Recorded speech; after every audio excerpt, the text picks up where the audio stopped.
Nowadays, in our headphone audio community, when a new headphone is released, the first question that's asked, or the first statement that's posted, is usually something like, "Does anyone have a measurement of this one yet?" Or, "I can't wait to see a measurement of this." Of course, what they're asking for, what they want to see, is the frequency response measurement of that new headphone. Now, I've got opinions about that. I've got some issues with the way a lot of headphone reviewers are using frequency response measurements in their reviews, often reviewing the frequency response plot more than their own perception, their opinion of how the headphone sounds. Often they're also comparing that frequency response against a single line target and essentially scoring the headphone's frequency response against that target, with any deviations from that target essentially treated as the degree to which that headphone is wrong or bad. And when many of these reviewers do subjectively review the headphone sound, you can usually listen to or read those opinions while looking at the associated measurement and see that they're probably lockstep with one another. This is something I'll be discussing in the next video we post on this topic, but now I want to get to the interview. I want to say one more thing, though, to help frame this interview and why we did it, why we're showing it. A lot of you in this community own many headphones, and you can probably think of 2 or more that you would say you like equally as much as the others, yet they sound nothing alike. But using a single line frequency response target as an absolute target, you can see how it can be difficult to reconcile that with this very normal thing. That is, it can be difficult to reconcile that with the fact that we can equally enjoy 2 or more headphones that do not sound like each other.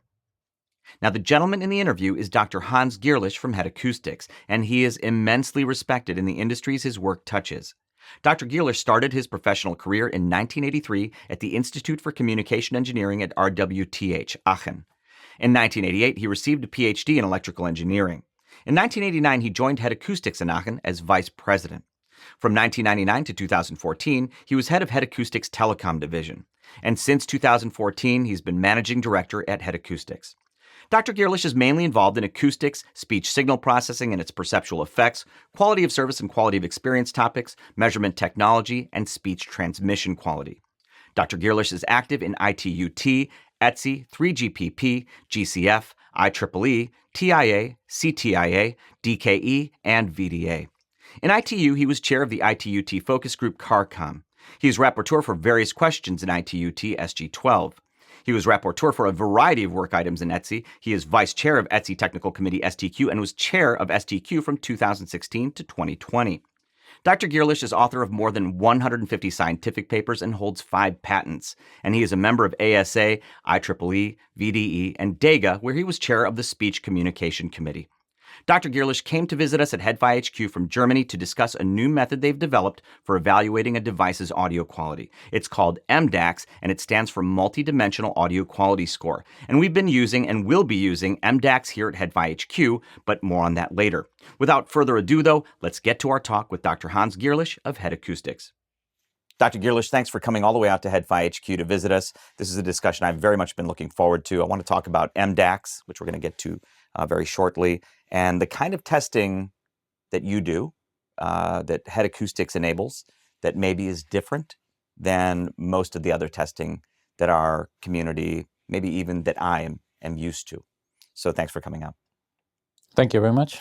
So if you could give us a quick rundown on Head Acoustics and just what makes Head Acoustics different from the kind of measurement companies that our community might be familiar with. Well, the source of Head Acoustics is binaural technology. So when we were starting the company in 1986, the main product was the artificial head. The artificial head was developed for sound recording, but not for studio purposes, although at the time we had the idea to do something for studios. But actually it got a measurement instrument for the car industry. That was the start of the company because it was the first measurement instrument which allowed you to record like humans perceive sound, to analyze like humans perceive sound. And this combination of artificial head with a testing technology we developed made us unique at that point in time. When I joined the company, another idea came into the company, that was communication, because at that time we were asked whether this artificial head could not only be used for sound, but it also could be used for communication testing.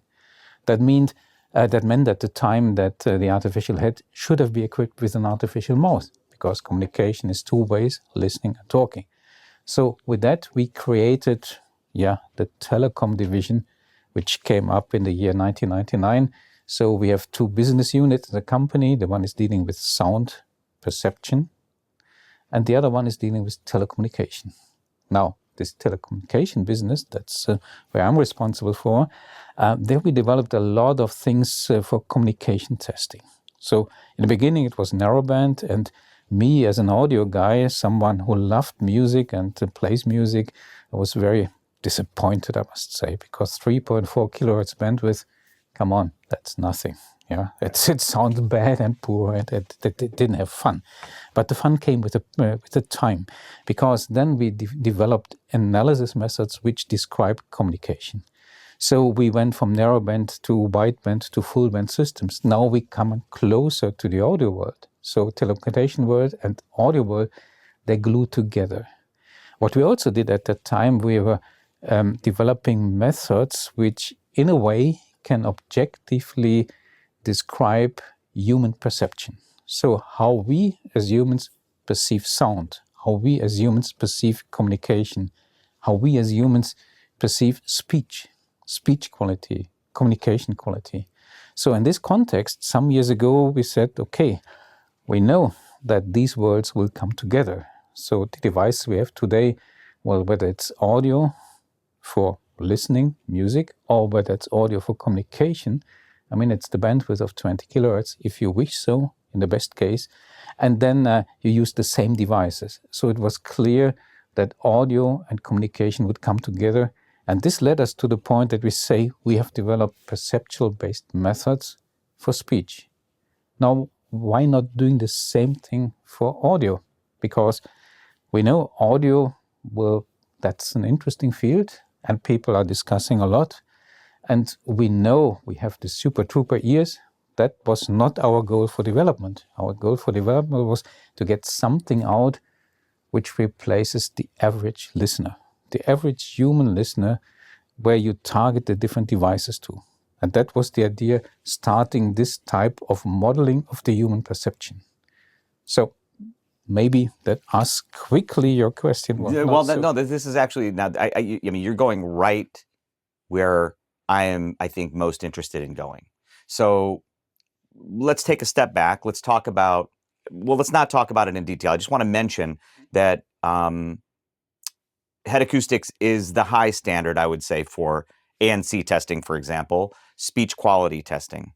Human perception is a big part, or human modeling, human hearing modeling is a big part of everything you're doing there. So now you wanted to take that into audio quality testing. And this is what I find very interesting. So right now, one of the things that we do very commonly in the hi-fi world, in the audio world, is we assess the frequency response of a device that we're measuring. In the world I'm in, obviously, headphones. And we measure the frequency response, and we might measure it against, well, we do typically measure it against a frequency response target. Now, that target is informed by human preference, right? There would be, say, for example, human preference studies that were done in many cases to inform this target, to create what people want to hear to a certain degree of confidence. And then it's memorialized, right, as a single frequency response target often.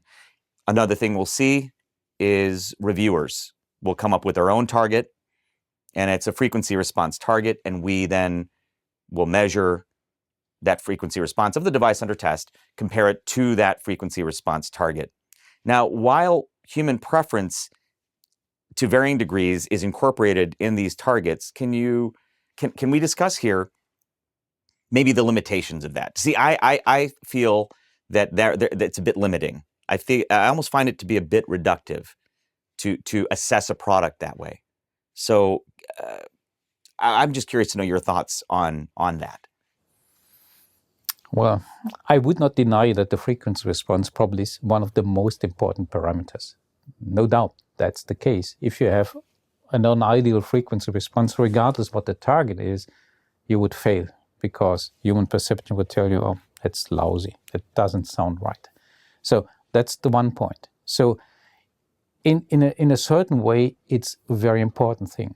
The only thing which I believe is that it's not the frequency response. A frequency response is not descriptive enough for that what we as humans are perceiving.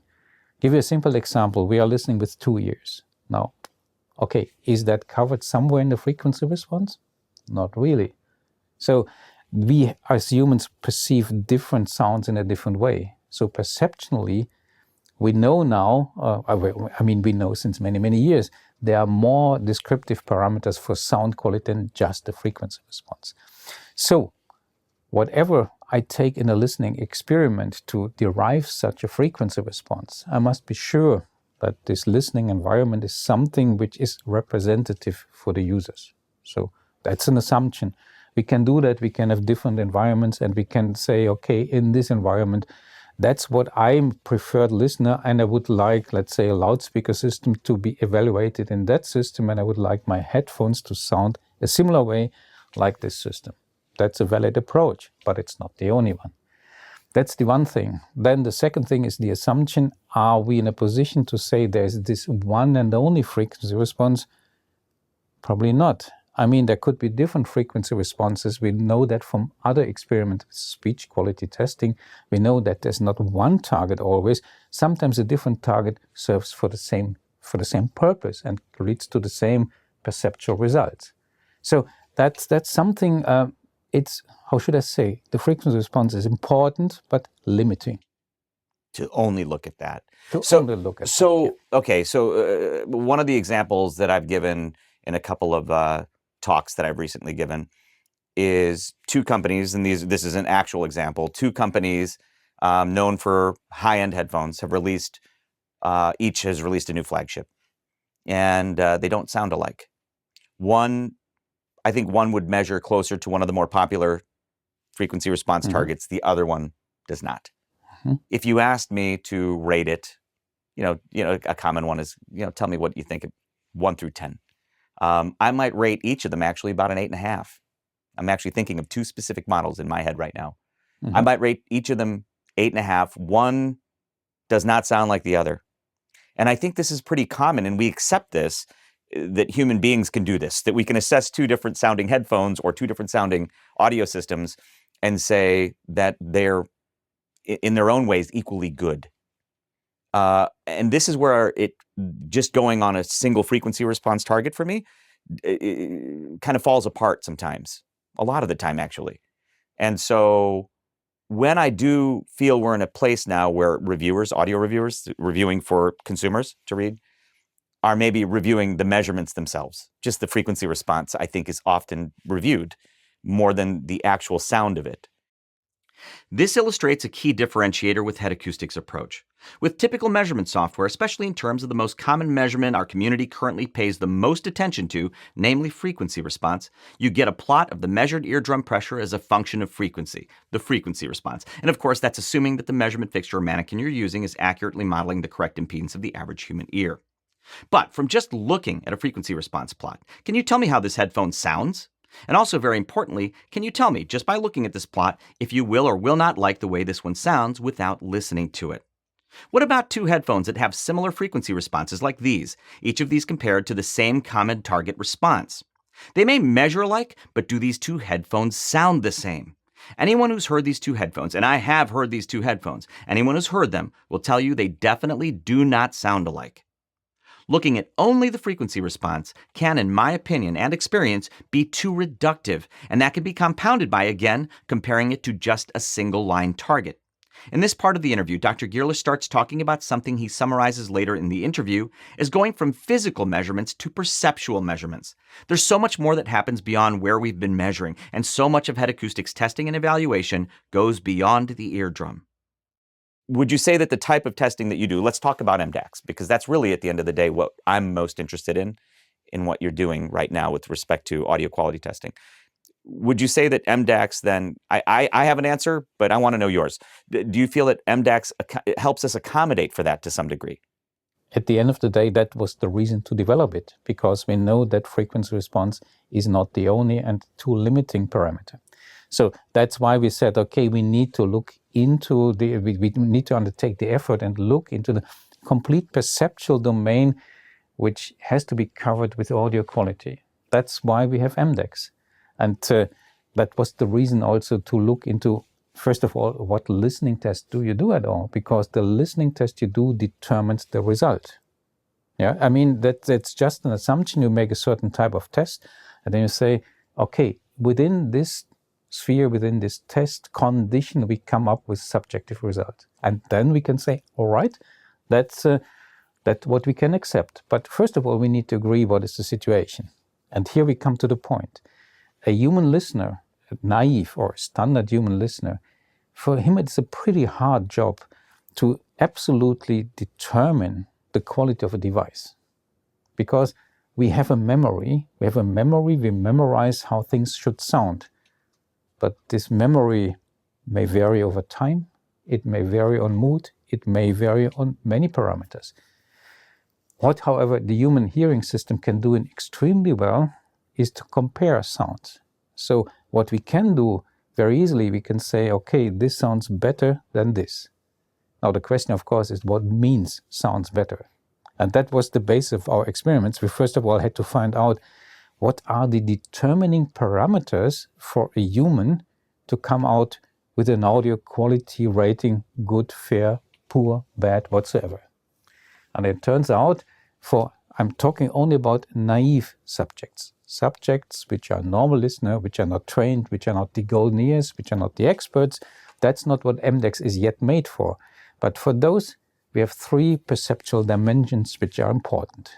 It's timbre, it's distortion, it's immersiveness, we call it. We also could name it spaciousness. So that's just a parameter how the sound is represented in space, how nicely you can separate sound sources which had been mixed on a stereo image or whatever image in space. So those are the parameters. And the nice thing of that is, that's what we did in our experiments, we can say, if you combine those three parameters, those three attributes, or however you would call them, if you combine that in a certain way, you can, with 99% of accuracy, predict the overall quality. And this is the indicator for us, being, let's say, a little bit in the scientific world here. That's the predictor that we say, okay, when we can predict from these individual parameters the overall quality, which you also would get if you ask the same parameter in a subjective test, then we have covered all the parameters which are relevant for a standard for normal humans. And then you see already with these parameters, timbre, distortion, immersiveness, that's not just frequency response. There are more dimensions to it. And that's why we said we need to go into this field and need to develop something which is more than what we have today. So let's talk about the three dimensions, because frequency response, for example, as you acknowledge, certainly plays an important role, a very important role. And in fact, you have these three dimensions. You mentioned timbre, distortion, and not necessarily in any particular order, timbre, distortion, immersiveness. And timbre, in general, though there's no fixed weighting, is perhaps the most heavily weighted in general of those three dimensions. That does include a frequency response target, but it's not. Help me understand, please, how it's different. How is the timbre dimension different than simply measuring against a given frequency response target? Well, the timbre dimension in our model contains 5 parameters. So one of them is a target frequency response, which we derived from our auditory test. I should better say auditory test instead of subjective test, because that's the more correct terminology. Okay. But sorry for that. That should have done in the beginning, but doesn't matter. We all know what we mean. Now, this target curve is nothing else than the frequency response we got in our test, which was ranked at the highest end. So by humans, because humans. I guess we should touch on that, because which we're going to get to, I think, more in a few minutes, which is the fact that this involved, to do what you're doing, you'd need the input of humans, correct? Always. Okay. Without the input of humans, it's nothing. So though I wasn't part of the jury pool, I did take the test. Yeah. So I know what it looks like, what it involves, what it sounds like. So yeah, just to be clear, you're saying that the frequency response is derived from that jury pool and the auditory tests in these jury tests. Yeah. Okay. Yeah. That's basically our technical transformation of that was what was rated best with all the different genres of music we had in the test, because people are not judging a frequency response. People are judging a piece of music transmitted over a system. So our subjective rating is always the complete thing, not just the response characteristics. We have to bear that in mind, because an instrumental model will always have to weight the frequency response with the type of music you are playing. Yeah, because that's perceptually relevant. Both things are relevant. The frequency response by itself is not the only determining factor. It's also depending on the type of music you're playing. And obviously, for our subjective or auditory test, we had to choose certain pieces of music. That's something which could be debated, of course, but we have chosen different types of genres of music which had different features which were selected from our side. These are the basis for our testing. And there's 6 different tracks currently in the current MDAQS setup. There's 6 different tracks, essentially six different genres. Yep. So you mentioned that the frequency response, it will depend on what's being played.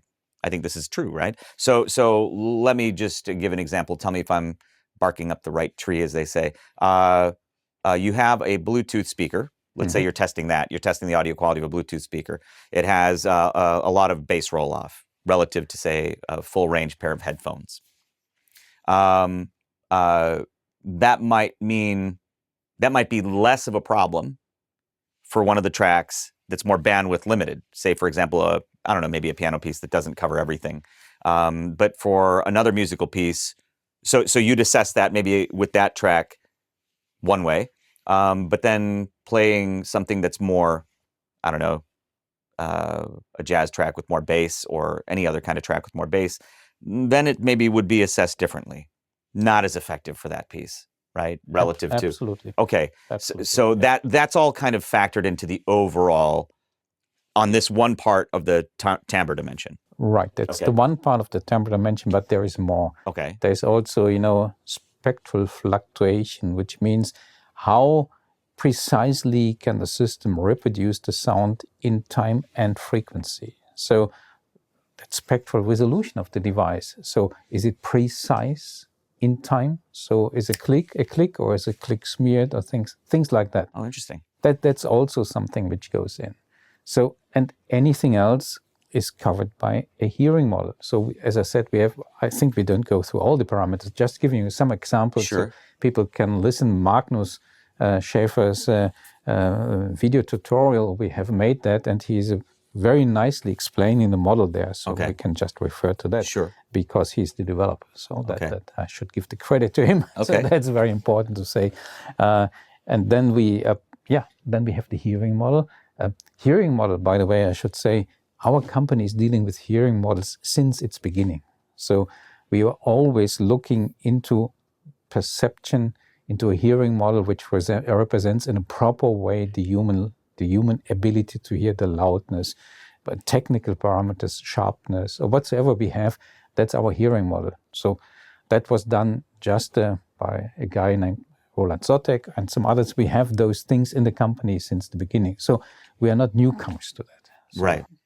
See, this is very interesting because essentially, and correct me if I'm wrong, I don't think I am here, you couldn't be the head acoustics that you are in any of these types of tests without human participation. The jury tests are critical to pretty much everything you're doing here, whether it's speech quality, ANC, or in this case, general audio quality scoring. For us, at least, in general, I can say anything which doesn't prove to somehow correlate to human perception may be tested, but may be not relevant. So whenever you do something, you must be sure that it covers if it's technical measurement, that it covers That's what a human would perceive. So that makes a differentiator between good and bad, whatever the parameter is. So that always has been our credit. So at the end, it's the human here. It's the human binaural system which tells you, okay, it's good or bad. You are right in then saying, without the human, we wouldn't make the difference. But it's not true not only for our company. I mean, to be fair, even a frequency response measurement, well, how did that come up? It did come up because people sense, oh, if it's nicely flat in a frequency response and we listen to that, it sounds good. Right. So at that time, we were just using a free field microphone or whatsoever and put it in the undercurrent chamber and we say, yes, now that sounds right. So that's even human perception. So I want to now, because you mentioned binaural, and this is important to the whole thing, but there is one particular dimension that I think is maybe the most interesting of the three in MDAQS, and that's immersiveness. Right. And you mentioned binaural, so I want to talk about that because you can't really, as I understand it, assess immersiveness by, say, measuring one ear at a time. No. Okay. No, because at the end of the day, this immersiveness, that's the parameter which determines how good the spatial reproduction of the system is. And that's about binaural hearing. So what do we do with binaural hearing? We are able to select sound sources which are placed in space. How can we do that? We have two ear signals, and those ear signals, they have an interaural time difference. So the sound, if it's coming from this direction, it's arriving earlier this ear compared to the other ear. So if I move around, it's just the opposite. Now, how can we get that, and how does the human brain does it? Well, it's doing by correlation. By correlation, you get the output of that signal and say, if you make a cross correlation between this signal and this signal, the delay is 0.6 milliseconds, minus 0.6 milliseconds. So that's how we get in the horizontal domain, how we get the position of a sound source. Now, how good this is preserved with different sound sources in space, well, that's determined by immersiveness. Okay, so this is, to me, because, okay, again, no fixed weightings, right? There's no fixed weighting in any of these three dimensions. No. In general, timbres first. A close second, I would say, as I understand it, is immersiveness, though. Mm-hmm. Is that fair? Yeah, it depends. I think depends. It okay. depends. So, but it's certainly one of these parameters which is very important. We must understand that those parameters are not completely independent. Right. Also, for immersiveness, we have a target frequency response which also determines somehow the amount of immersiveness. And we know that for spatial reproduction, the higher frequency content of the target curve plays a much more important role than the lower part. And it's clear, because if the sound source has low frequency components, well, then the wavelength is so high that you have no interaural differences. You can measure them. The higher you get in frequency, the more clear the picture is and the more you can distinguish those sound sources. So that's why it also there plays a role. Indirectly, but not directly, but that's what it is. So frequency response is important because, again, I think what you're saying, and again, correct me if I'm wrong, some frequencies or some ranges of frequencies are simply more important to immersiveness. Exactly. Okay, so frequency response in that respect is actually then considered. Right. So it is also a component, of course, of timbre. Right. But also of immersiveness. Right. What else is factored into immersiveness? So, how does the human hearing model where immersiveness is concerned come into play? Okay, I mean, at the first step, what we do is what the human does. We receive the sound on the left and the right ear. Now, what does the ear do? Before it's coming to the brain, we have the hearing model. The hearing model, it models the nonlinear transformation between the actual sound and that what you receive at the ear, at the brain side. Because this calculation of cross-correlation, that's something we do in the brain. That's nothing we do physically in the ear or whatever. It's a higher layer of signal processing in the human processing system. So in consequence, what we do, we take both the outputs of both hearing models for the left and for the right ear. And we take those outputs and do the cross-correlation with that. The cross correlation then considers the band where we are. So it's a band working method, like we know that the human ear is working in frequency bands. We have the bins, frequency bins, maybe the more correct determination of that. Then we do the cross correlation in each band, and we see then how could I say, how the picture of the sound would distribute over cross correlation over time and interoral time difference. Yeah, so you get a sort of spectrogram, but it's not a spectrum.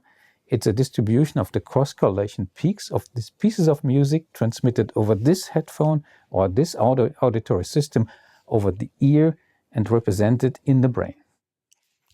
See, this is super duper interesting to me. So okay, all right. So just because I want, when we measure, okay, our users are used to us measuring frequency response, THD, but frequency response, very common and maybe the most looked at thing when you put a frequency measurement out.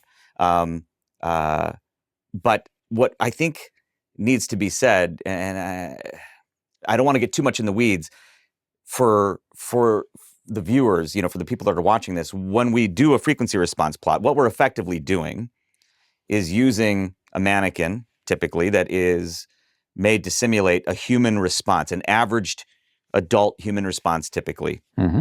And what we're effectively doing then, before we equalize anything, so before we compensate, do any equalization, what we're doing is essentially we're plotting drum pressure, eardrum pressure, as a function of frequency.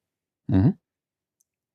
And even if we have a target curve that's informed by human preference, again, where I still find that way too limiting to me to just simply assess the overall quality, we're still sort of, it's informed by human preference, but what we're effectively doing when we put that plot out is we're stopping at the drum, which is critically important. And I don't want to underplay it, because you can't you can't do the rest of it without having a good representation of drum pressure as a function of frequency, as a human would do it. So my question to you is, is it fair to say, because it almost seems to me like this is what it seems like to me, beyond drum pressure as a function of frequency, there's a whole lot more that we need to look at, right? By the time you get beyond the drum, so much happens, which it sounds like MDAQS is trying to, it involves those human hearing models, right? That's Absolutely. that's beyond the drum. That's all beyond the drum. So effectively what we're trying to do is measure beyond the drum. I know that's not really the fairest, maybe that's not the best way to say it, but I think you get where I'm going. We're assessing beyond the eardrum. We're trying to get beyond eardrum pressure as a function of frequency to what happens after that as well to a human. Yeah, we are going from a beyond physical measurement to a perceptual measurement. Thank you. Okay, that's that's what the difference is. That's a much shorter way of saying what I've been saying very confusingly. Okay, that's great. So see, to me, this is a critically important thing to understand. And where immersiveness is concerned, you can't just, again, measure one ear at a time and then come to a determination. Because think about this, right? I think I said this to you yesterday when we were talking. I always found that a little bit difficult to accept, that if you have a headphone that is symmetrical, like this one right over here, it always measures symmetrical. That I could simply run a log swept sine on one side then and know everything I need to know about how that headphone sounds. So all I do is whoop, right? A frequency sweep, one channel only, and I know everything I need to know about how that headphone sounds to a human. I'm having a hard time getting there. I don't think I can ever get there. And that's why this to me is so interesting. Is that fair? I don't know. Yeah, that's fair. That's exactly what is the limitation. What you get by your sweep is a frequency response. That's it. Yeah. And what we do as humans, we do not judge sine waves. Normally in our daily life, we have the music, so we judge the music. And the sine wave or the swept sound, the swept sine wave or whatever, that's a very good measure to get distortions out, to get a frequency response on a technical way, but you can do that various ways. But that's not the point. The point here is this is only the signal we use to measure the physical sound pressure at the eardrum, full stop. That's it. And what we do now, we take this measured sound pressure and then we say, we can use that, We also, by the way, use for the model, we use a swept sine wave to determine distortion components in various ways. That's the technical signal we add to the music signal. But at the end of the day, we are doing something different. We say we get that at the eardrum, what we get in the sound field. Now, we model in the first step what from the drum happens to the cochlea. Yeah, that's the transformation from a sound pressure level into the hair cell firing, which is then put up by the brain. And the next step is then, what does the brain do? And that's what we do in the binaural processing. That's a process which is not done by the ear. It's done on a higher level, namely with the ear signals, which are transformed into the hair cell, which go into the brain, which is picked up by the nerves in the cochlea and go to the brain, and there we have the processing. And that's what we perceive at the end for both signals. But especially interesting it is for this cross-correlation, because that gets very clear that we need to have the both signals, and that we just have to transform the physical sound pressure level into that what is put to the brain and calculate from the brain what is immersiveness. That's brilliant. But I need to measure, of course, that at that point you have to play the music through both ears, because you have to. Okay, so you mentioned cochlear modeling, I guess you could say, the hair cell modeling. That is something that is taken into consideration. That's part of the hearing model, yeah. Ah, lovely. So would you say that then, as I'm understanding it, that it's within the immersiveness dimension that most comes into play? It's pretty obvious, but it comes also in the timbre dimension into play. Okay, it's there. It's there. Yeah. It's there as well. So the hearing model plays a major role there in the complete concept. Okay, so yeah. But it seems particularly important to me. Maybe I'm missing something in the immersiveness dimension. In the immersiveness, you cannot do that without, in my opinion. All right. Yeah, you could do a simple cross-correlation of the signals you measure physically and say that's what you get, but you do not get then a perceptual component of that, because we as humans do not perceive a frequency in third octave. No, that's what we don't. We perceive it differently, and in a context there, it's important to model those frequency bins what we have, and we do the cross correlation in those frequency ranges as we humans perceive it in the bands. We know that from Schäfer and others, so we know how that's working in general, and that's there. It's so obvious to me that we need to have the hearing model there, and then we do the next processing step. Now, if it comes to timbre, it's not so much different. We also have the hearing model, the output of the hearing model. Now, how to model perception of timbre? Well, perception of timbre means we get an input signal, we transform it into something which is equivalent to the human ear, and then we have to model the next step of the human brain. What does the human brain do with that? And how we then determine the sound, and how is timbre then made?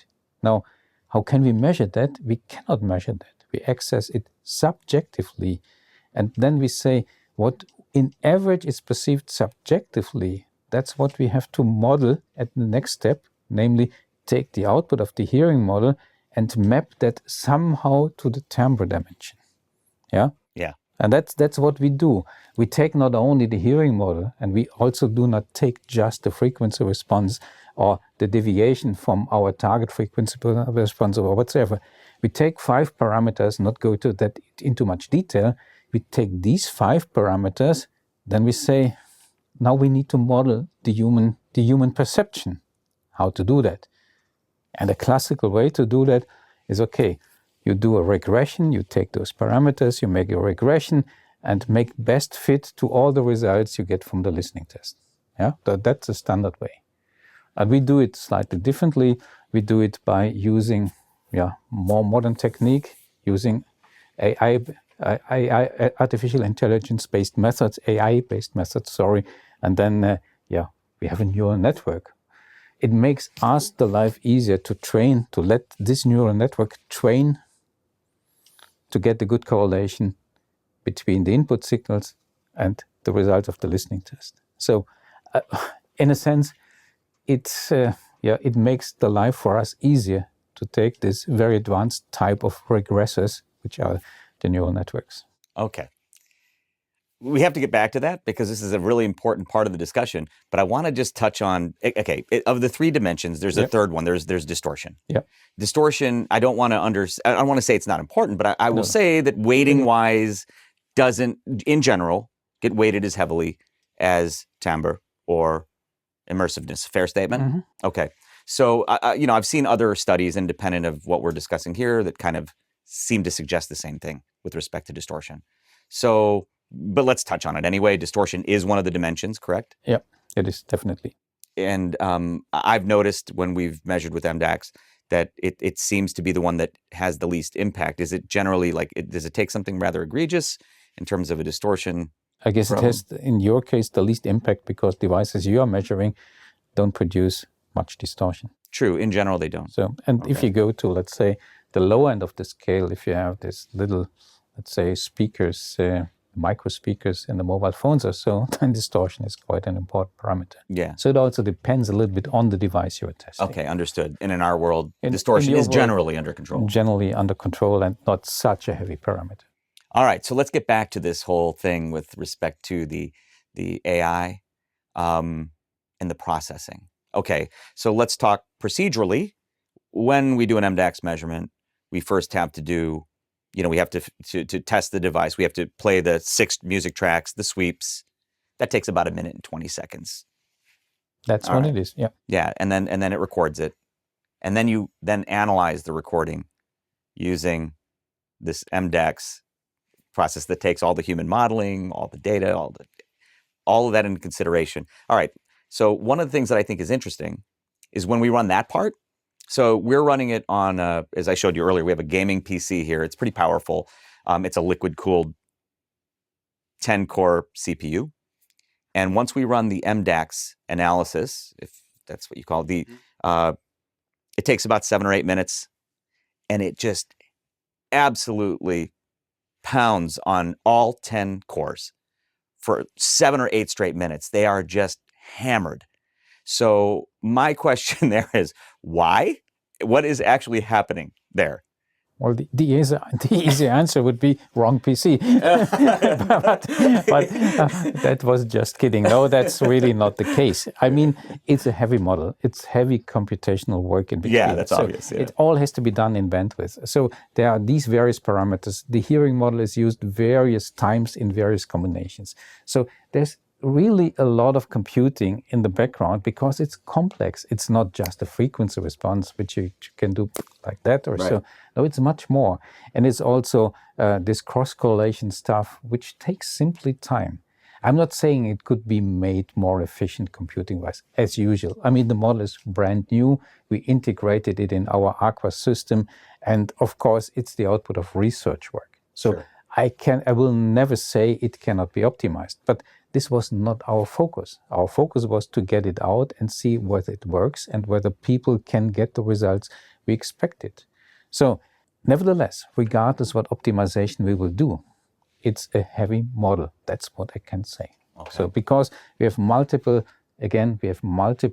hearing models, which is used with multiple signals. We have multiple cross-correlations. We have the spectral flux. We have the analysis, we have the AI computing with all the different parameters. We combine it to the overall quality. It's just not simple. No, apparently not.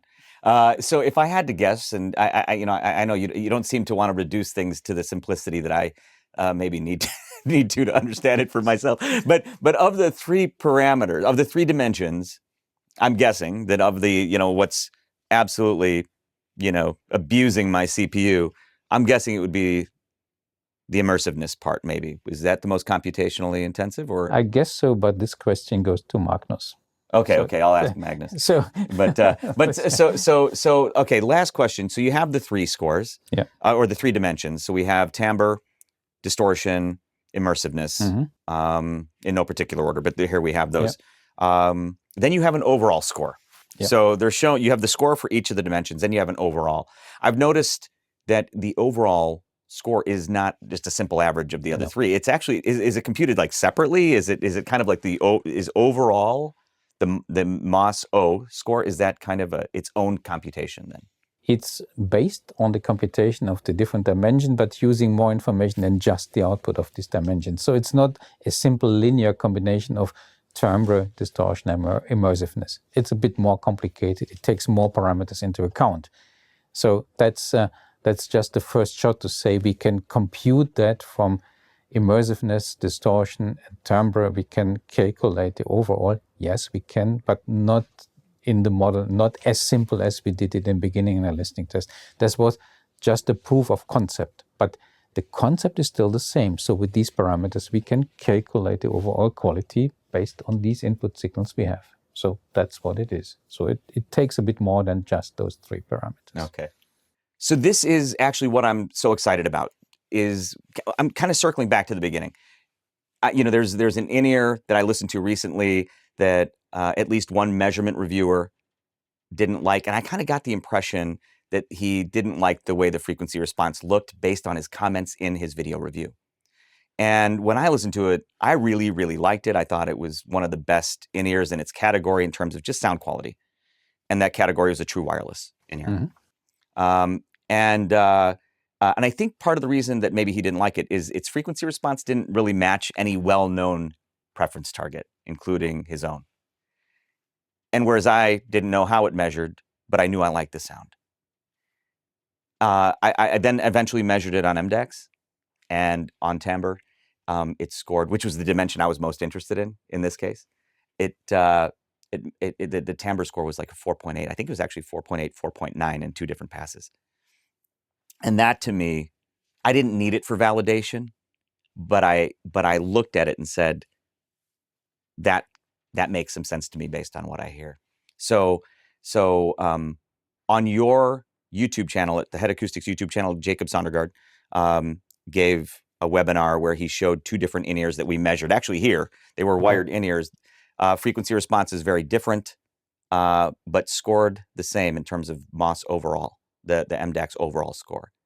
So I don't know. I'm just excited by the humanity going beyond the eardrum, where I think a lot of the humanity exists, if you will, and I'm excited by the whole thing. So, I mean, that's why we call it perceptual-based methods. Right. Yeah, that's human perception. That's what we try to put in.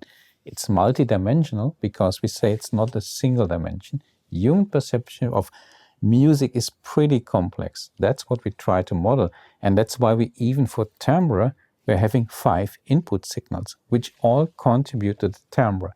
One of that is a target frequency response, but that's not all. And this, by the way, has to be weighted. It's not that we just take the response characteristics. No, we look into different parts of this response, and that's what we get from the device. And then we see how well in the bass and in the upper mid frequencies we come to our target. Yeah, that's the target of the model, the target of the human. That's what it is. And so it's not such a surprise if you get a different frequency response, but the same rating, because it's not just a frequency response. Yeah, this is, I think this has been an important talk, certainly for me, to help me understand MDAQS. We're certainly interested in measuring with it based on what we've seen so far. And again, I want to make clear to anybody watching that it's not necessarily, I'm not saying that if it scores well, you're going to love it. But again, it just injects more humanity into it, that you can have 2 different sounding devices that measure, or that not measure similarly, but that measure differently, but have similar preference or overall rating. Right. And that to me is exciting. So yeah. I mean, maybe I try to simplify everything, but help me if you think this is, tell me if you think this is fair. Humans are, I think the way we've been doing it kind of assumes that we're only kind of like primarily frequency analyzers. A human is a frequency analyzer, but we're more than that. It's frequency and time and other things. It's frequency and time, and it's perception. It's all what we do in terms of nonlinearity in the ear. So it's not a linear system, the human ear. It's all that what we include, and it's at the end a cultural thing. It's something we learned. The brain learned how to treat the signals which come from the eardrum to the brain. So that's also something we have to understand, that this developed over thousands and thousands of years. So that's the human hearing system. So it's not a frequency analyzer. Well, I think this is fantastic. We'll continue to show frequency response, I think. Absolutely. We'll continue to show THD. These are the kind of the bog standard measurements I think a lot of people want to see. Nothing wrong with that. Nothing wrong with that. But I like the idea of also including the multidimensional audio quality score. I think that to me is also a very interesting thing to show and add. And we're right now, as I was talking to you about earlier, we're putting together a tool on our website. We're coding it now. I'd say we're closer to being done than not, where we're going to be able to show these measurements. And so we had our lead developers here working with us last week, and I had to spring the news on them that I think we're going to include the MDAQS score in this. Okay. So now they're finding out how best to incorporate it. So fantastic just to have this talk with you. Thank you so much for coming all the way out here. Thank you. And I look forward to further discussions with you and your team.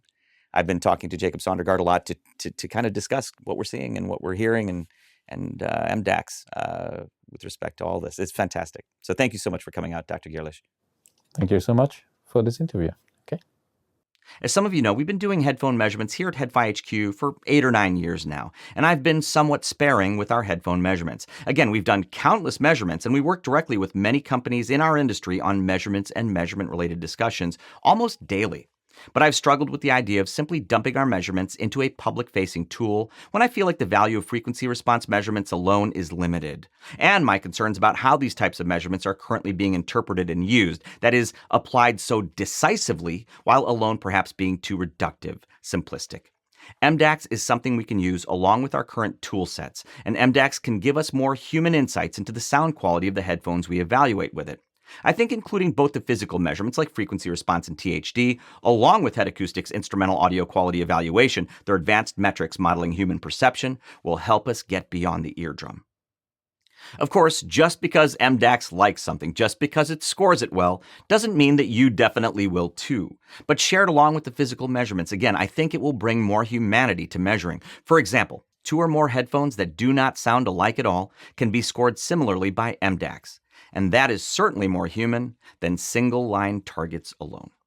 Thanks again to Dr. Hans Gierlich for coming out to Headphone HQ for this interview. We'll be talking about these topics a lot more starting now and sharing MDAQS scores with you soon. Stay tuned, and thanks for watching.